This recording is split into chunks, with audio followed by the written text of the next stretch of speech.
This is the 2021 Brewtubers Online Brewers Club Yeast Experiment number 2, Saison. Thank you to our sponsors, Imperial Yeast, 5 Star Chemicals, Beer and Wine Hobby Homebrew Supply Store, Brewing America, all stainless steel mash paddle sponsors. Also Hopsteiner and Yakima Chief Hops. Get brewing. Evening, everybody. So I am back for another review. This is number 6, I believe. This is Mike Ferrick's Bitter Reality Brewing. So 565 stands for the White Labs 565. To give you some information about this as we're going through it. Mike is a fairly new member to the Brewtubers. I think last month or the month before, possibly, he joined the club. Got a cool channel. If you haven't checked him out, I'll link his channel below here in the, not the comments, but in the description of the video here. He does a lot of really neat things on his channel, and it's got a lot of content out there recently. So just the other day, he dropped one on cider and using peach in one of the ciders. We're using Simply Peach or Simply Juice, one of those.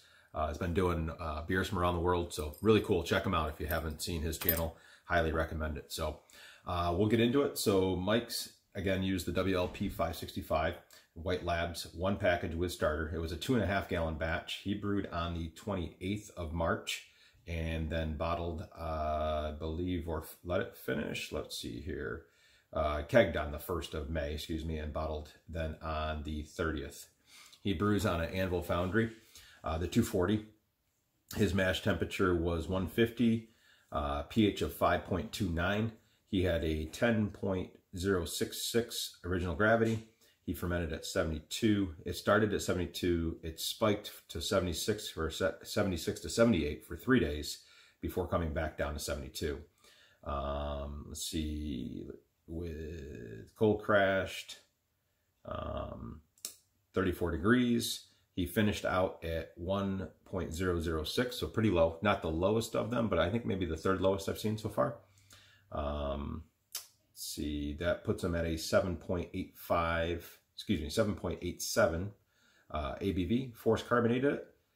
And that's pretty much it on it. And then give you a little bit of the information off the White Labs, so you'll have an idea of what we're talking about. This is Belgian Saison I. This is attenuation of 78 to 85%. Flocculation is medium. Alcohol tolerance is medium. Fermentation temperature 68 to 85 Fahrenheit or 20 to 30 Celsius. Just a little bit about what they have here. The classic Saison strain sourced from the Wallonia, I'm saying that wrong, apologize, region of Belgium. This strain makes a classic Saison by producing flavors and aromas noted as earthy, peppery, and spicy. Talks about best fermentation results let the strain free rise to allow for complete attenuation and production of the subtle traditional aromas and characteristics. And then that is pretty much it. Okay, so let's get into this and we'll get a review of it. So I don't believe I've ever had this yeast before, so most of these I've never had. This is one of the cool things about this experiment, is I really get the chance to see what I like and what I dislike, and so. All right, nice carbonation on it. Not a lot of head. Might be a touch darker than the other ones. The other ones have been a little bit more copper. This has got more of a brownish tone to it.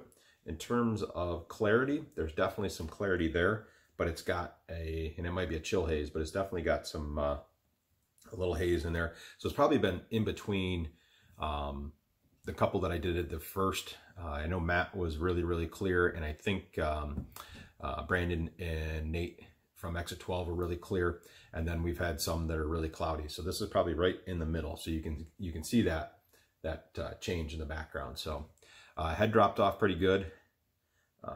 Looks like there's bubbles coming up, so carbonation's definitely there. Get a nose on it. Pretty similar nose to what I've been getting out of most of these. Nose is not, you know, if you were just to grab a beer, someone threw you a pint and said, hey, try this. If you took the nose, I guess you probably could get that it's a Belgian if you know what you're looking for. but it's not a punch you in the face type of thing. So the flavor is what really seems like it comes through, whether it's a really you know, pushes the uppermost of the bubble gum and clove and those types of things, and spicy, but not in the nose so far, at least out of these I've tried. All right, let's launch it, guys.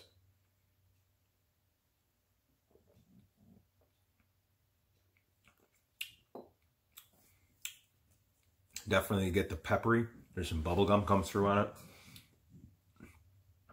It's not the most peppery I've had.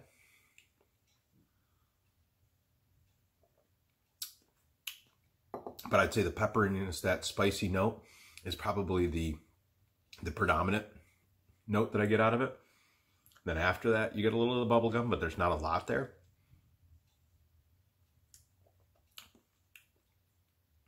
Pretty drying. Dries off the palate. Makes you, you know, it makes your tongue kind of want another drink.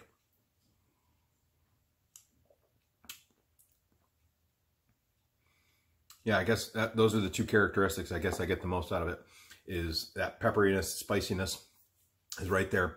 Get that right on the front of the palate to mid palate. And then as that dries away, you start to get a little of that bubble gum that kind of carries through on it. That would be a yeast I would definitely use. I would try that again. The yeast are